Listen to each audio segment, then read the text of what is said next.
Hold on, wait, I'm gonna turn off stream real quick, guys. One moment. Okay.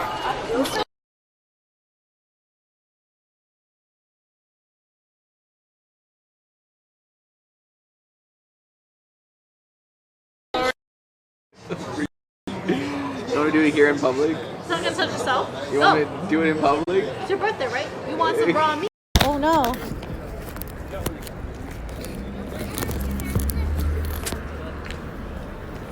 Okay.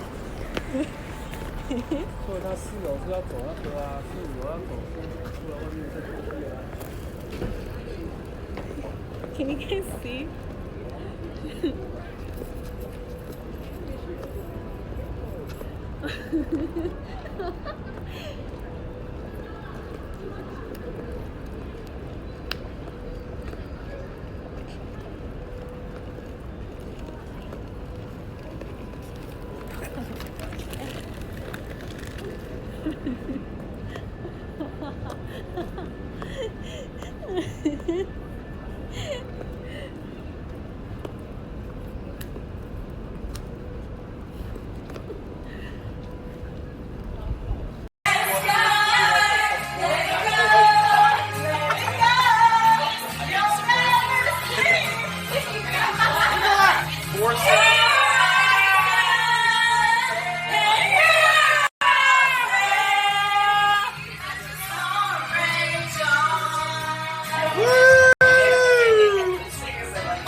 So my sister. Donation goal. Hi, Dunnery. Welcome. Thank you for that follow. Okay, we're home. Oh shit! Sorry, Nugget. That sounded like it hurt. I'm sorry. Poor girl. You okay? I think she's okay.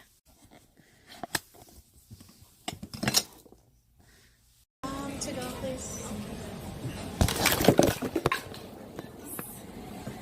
Yikes.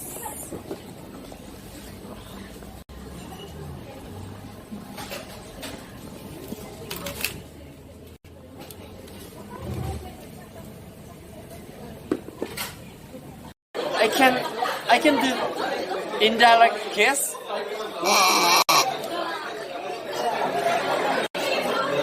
Okay, 3, 2, 1.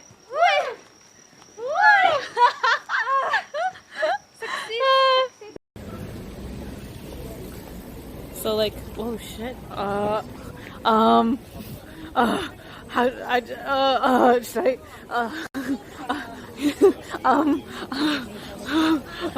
I don't know how I feel about this. They looked bad.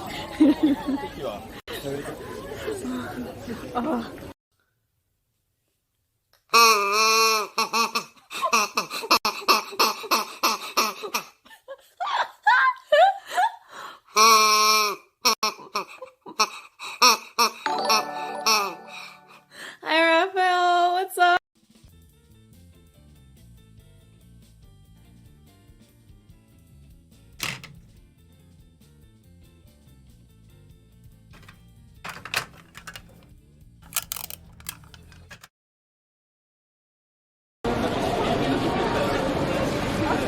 Hello?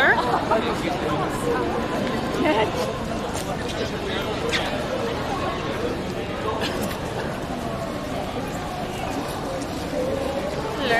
Hey, Bobo. Make it pop. Make it pop. Bong Dari. Hey, Bobo, sorry. Okay, we decided not to go.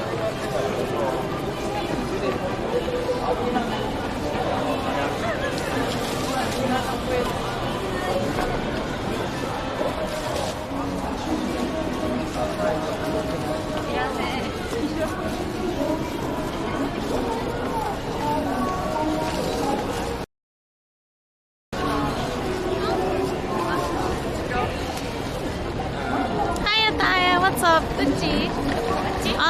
Gucci. So when you guys do streaming, what you do? So we did barbecue together. Then before that, Tokyo game show, was it? the show. Oh yeah. Like super And what else? That's it. I think that's it. Virtual, hi, what's good? Yeah. Dang, dude, there's not enough hours in the day. I wish the trains didn't stop.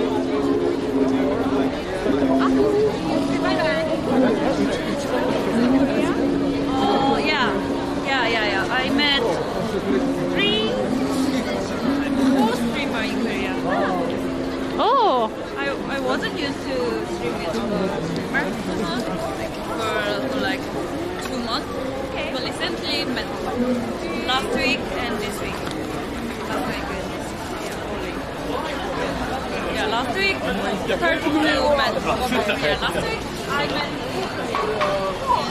you want to try this one? Yeah, every day from Korea. Oh. Let's go. It's, wait, there's another one that's further away, which might have less people. Okay. A little further away. Don't worry. Hi, Malkaida. What's good? How are you? So this is Sako, and that's Bongdari over there. And then this is Nugget. And they're streamers too. Make sure you follow them. No. 2 in Seoul, 2 in other city. They like to come a lot. They come to Seoul a lot.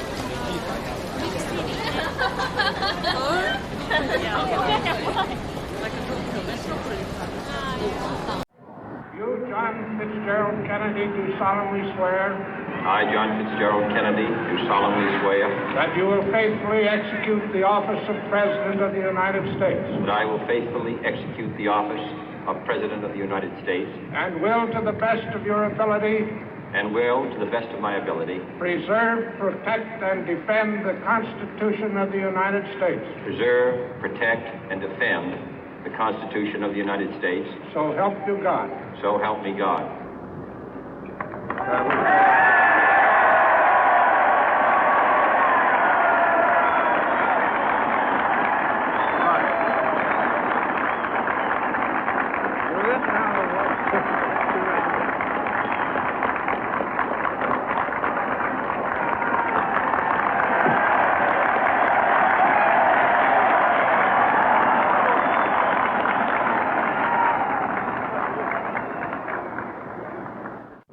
Vice President Johnson, Mr. Speaker, Mr. Chief Justice, President Eisenhower, Vice President Nixon, President Truman, Reverend clergy, fellow citizens. We observe today not a victory of party, but a celebration of freedom, symbolizing an end as well as a beginning, signifying renewal as well as change. For I have sworn before you and Almighty God the same solemn oath our forebears prescribed nearly a century and 3/4 ago. The world is very different now, for man holds in his mortal hands the power to abolish all forms of human poverty and all forms of human life. And yet the same revolutionary beliefs for which our forebears fought are still at issue around the globe. The belief that the rights of man come not from the generosity of the state, but from the hand of God. We dare not forget today that we are the heirs of that first revolution.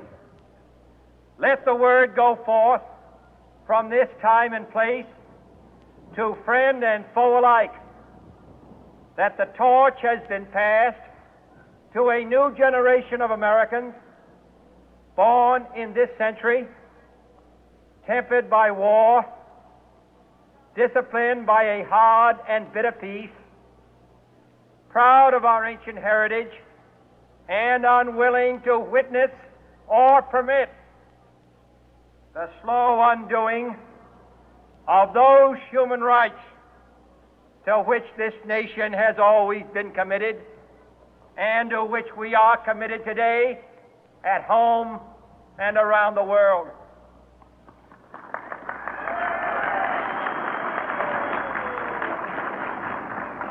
Let every nation know, whether it wishes us well or ill, that we shall pay any price, bear any burden, meet any hardship, support any friend, oppose any foe to assure the survival and the success of liberty.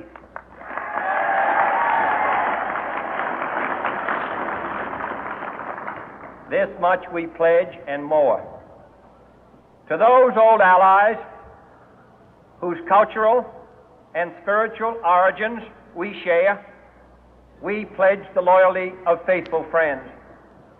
United, there is little we cannot do in a host of cooperative ventures. Divided, there is little we can do, for we dare not meet a powerful challenge at odds and split asunder. To those new states whom we welcome to the ranks of the free, we pledge our word that one form of colonial control shall not have passed away merely to be replaced by a far more iron tyranny.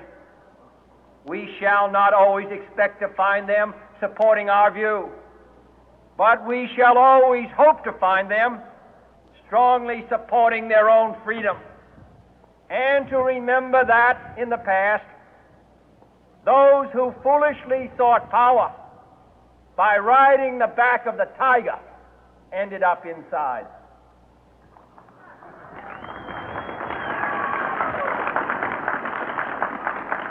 To those people in the huts and villages of half the globe struggling to break the bonds of mass misery, we pledge our best efforts to help them help themselves for whatever period is required, not because the communists may be doing it, not because we seek their votes, but because it is right. If a free society cannot help the many who are poor, it cannot save the few who are rich.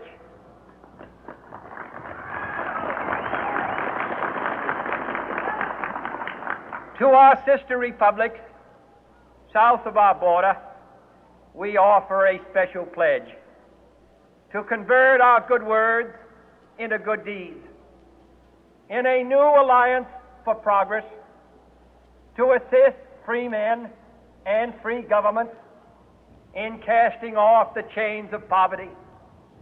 But this peaceful revolution of hope cannot become the prey of hostile powers. Let all our neighbors know that we shall join with them to oppose aggression or subversion anywhere in the Americas. And let every other power know that this hemisphere intends to remain the master of its own house.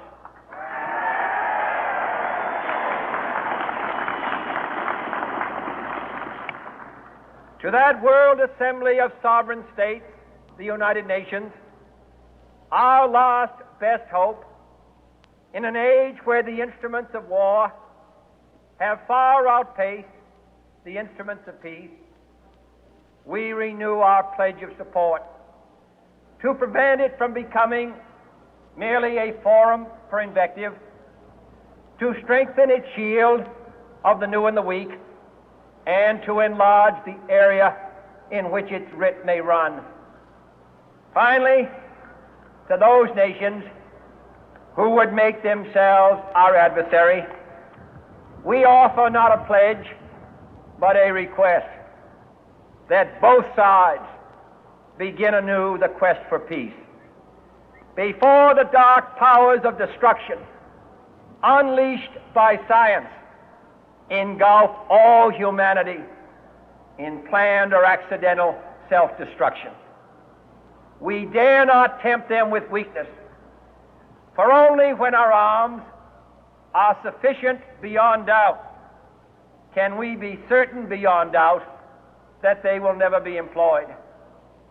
But neither can two great and powerful groups of nations take comfort from our present course, both sides overburdened by the cost of modern weapons, both rightly alarmed by the steady spread of the deadly atom, yet both racing to alter that uncertain balance of terror that stays the hand of mankind's final war. So let us begin anew, remembering on both sides that civility is not a sign of weakness, and sincerity is always subject to proof. Let us never negotiate out of fear, but let us never fear to negotiate.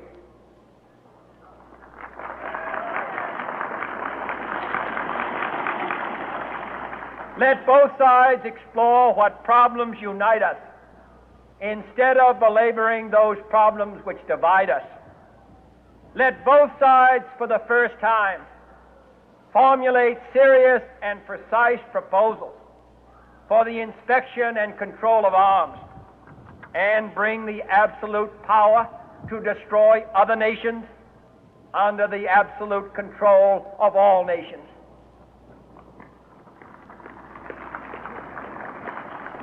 Let both sides seek to invoke the wonders of science instead of its terrors. Together, let us explore the stars, conquer the deserts, eradicate disease, tap the ocean depths, and encourage the arts and commerce. Let both sides unite to heed in all corners of the earth the command of Isaiah to undo the heavy burden and let the oppressed go free.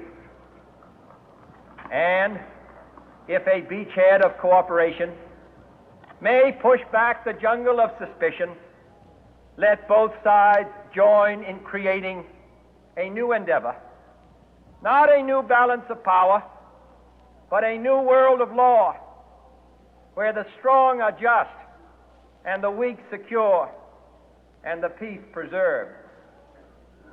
All this will not be finished in the first 100 days, nor will it be finished in the first 1,000 days, nor in the life of this administration, nor even perhaps in our lifetime on this planet. But let us begin.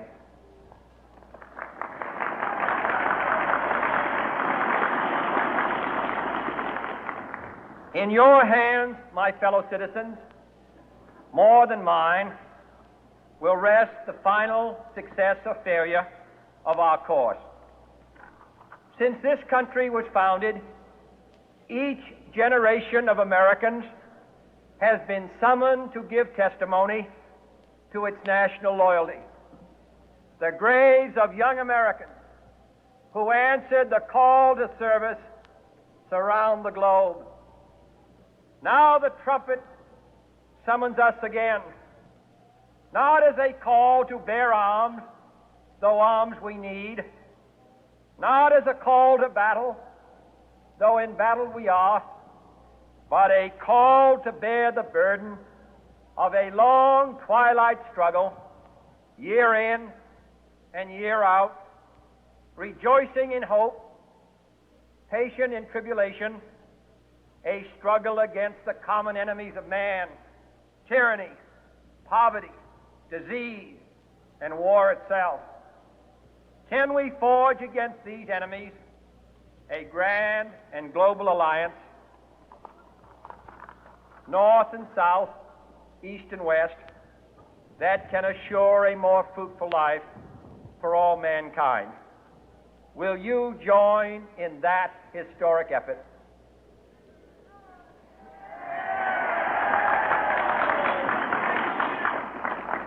In the long history of the world, only a few generations have been granted the role of defending freedom in its hour of maximum danger. I do not shrink from this responsibility. I welcome it.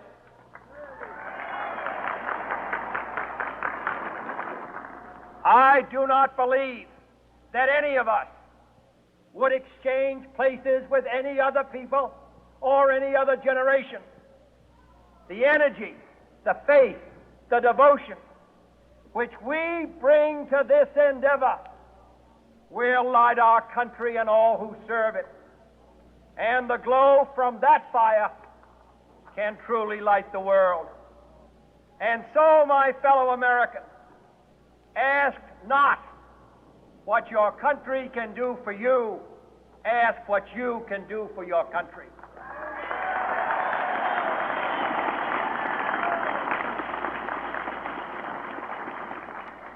My fellow citizens of the world, ask not what America will do for you, but what together we can do for the freedom of man.